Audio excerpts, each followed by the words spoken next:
What is up, Ketchup? It's the Mitri here. At sa video na ito'y ipeflex ko naman ang aking reprinted complimentary copy ng Atlas True Ghost Stories Classic Tagalog Comics.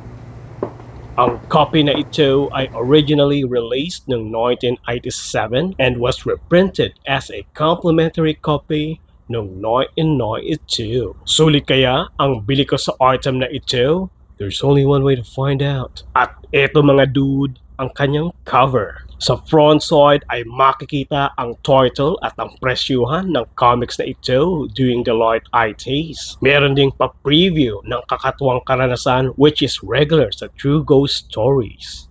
At eto naman ang kanyang back cover. Ang cover ng complimentary copy na ito ay gawa sa makapal at makintab na karton at kapansin-pansin din ang mga blank pages.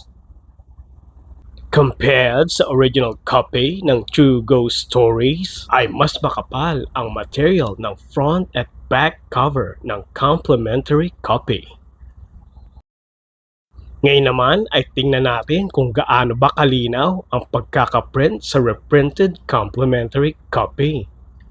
Bagamat mas maputi ang paipa ng complimentary copy, ay noticeable na may kalabuan ang pagkakaprint nito.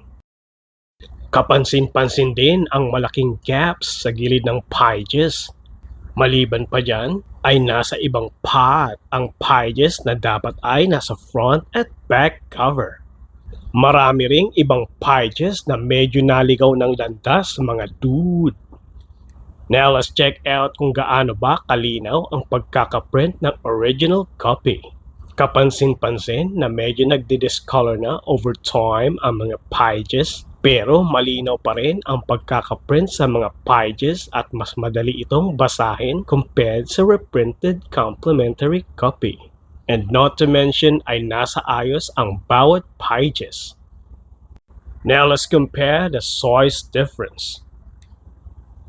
As you can see, ang complimentary copy ay mas malapad compared sa original copy, pero ang original copy ay mas mahaba compared sa complimentary copy. All in all, I can say na hindi man perfect at mas mahal ang bili ko sa complimentary copy, I'm still very happy with this purchase dahil talaga namang nostalgia overload ang item na ito, mga dude. And that is it, pansit mga dude. I hope you like this video. At yun lang naman mga guys. Makakaalis ka na. Bye!